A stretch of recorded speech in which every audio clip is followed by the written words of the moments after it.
പത്മജ വേണുഗോപാൽ ബിജെപിയിൽ അംഗത്വമെടുത്തതോടെ രാഷ്ട്രീയ കേരളം ചർച്ച ചെയ്യുന്നത് പത്മജയുടെ കൂടുമാറ്റത്തിന് പിന്നിലെ കാരണങ്ങളാണ്. ഇഡിയെ പേടി മുതൽ കോൺഗ്രസ് നേതാക്കളുടെ പാരവയ്പ് വരെ കാരണങ്ങളായി പലരും ചൂണ്ടിക്കാട്ടുന്നു. ലോക്നാഥ് ബെഹ്റയും സുരേഷ് ഗോപിയും അനിൽ ആന്റണിയും വരെ കാരണക്കാരുടെ പട്ടികയിലുണ്ട്. അതിനിടെയാണ് ഇഡിയെ ചുറ്റിപ്പറ്റിയുള്ള ചർച്ചയും കൊഴുക്കുന്നത്. യഥാർത്ഥത്തിൽ ഇഡിയെ പേടിക്കേണ്ട എന്ത് സാഹചര്യമാണ് പത്മജ വേണുഗോപാലിനുള്ളത്? എന്നാൽ അങ്ങനെ ഒരു പേടിക്ക് തരമുണ്ട്.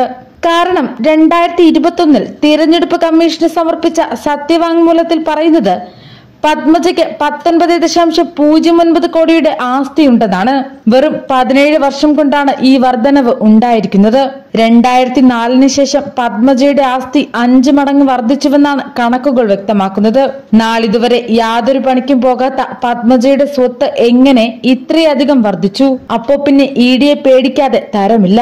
2004 മുകുന്ദപുരം ലോക്സഭാ സീറ്റിൽ മത്സരിക്കുമ്പോൾ സമർപ്പിച്ച കണക്ക് പ്രകാരം 4.18 കോടിയാണ് പത്മജയുടെ സ്വത്ത്. 2016 തൃശൂർ നിയമസഭാ മണ്ഡലത്തിൽ മത്സരിക്കുമ്പോൾ സ്വത്ത് 17.92 കോടിയായി ഉയർന്നു. 2021 തൃശൂരിൽ വീണ്ടും മത്സരിക്കുമ്പോൾ സ്വത്ത് 19.09 കോടിയായി. സ്വത്തുക്കൾ മാത്രമേ വർദ്ധിച്ചിട്ടുള്ളൂ. തിരഞ്ഞെടുപ്പുകളിലെല്ലാം പത്മജയ്ക്ക് തോൽവിയാണ് ഏറ്റുവാങ്ങേണ്ടി വന്നത്. ഭീഷണിക്ക് വഴങ്ങിയാണെങ്കിലും സ്വന്തം സഹോദരന്റെ ചങ്കിൽ തന്നെ കുത്തി ബിജെപിയിലെത്തിയ പത്മജ അവിടെയെങ്കിലും ക്ലച്ച് പിടിക്കുമെന്നാണ് പ്രതീക്ഷിക്കുന്നത്.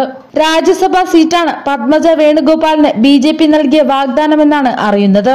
മോദി ഹാട്രിക് അടിച്ചാൽ കേന്ദ്രമന്ത്രി കസേരയിൽ പത്മജ ഉണ്ടാകുമെന്നാണ് സുരേഷ് ഗോപിയുടെ ഉറപ്പ്.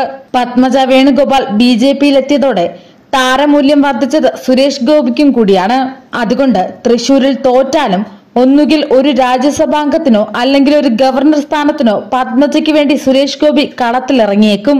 നിലവിലെ സ്ഥിതിയിൽ സുരേഷ് ഗോപിക്ക് അത് സാധ്യവുമാണ്.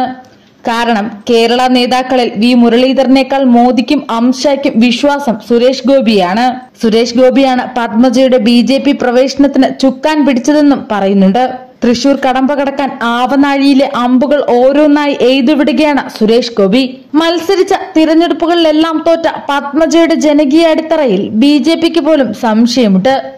എന്നാൽ പത്മജയ്ക്ക് ജനസ്വാധീനം ഉണ്ടെന്നാണ് സുരേഷ് ഗോപിയുടെ കണ്ടുപിടുത്തം.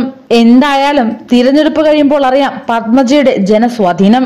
ഇഡി പേടികൊണ്ടാണ് പത്മജ ബിജെപിയിൽ ചേർന്നതെന്നാണ് ബിന്ദു കൃഷ്ണയുടെ ആരോപണം. പത്മജയുടെ ഭർത്താവിനെ ഇഡി ചോദ്യം ചെയ്തെന്നാണ് ബിന്ദു കൃഷ്ണ പറയുന്നത്.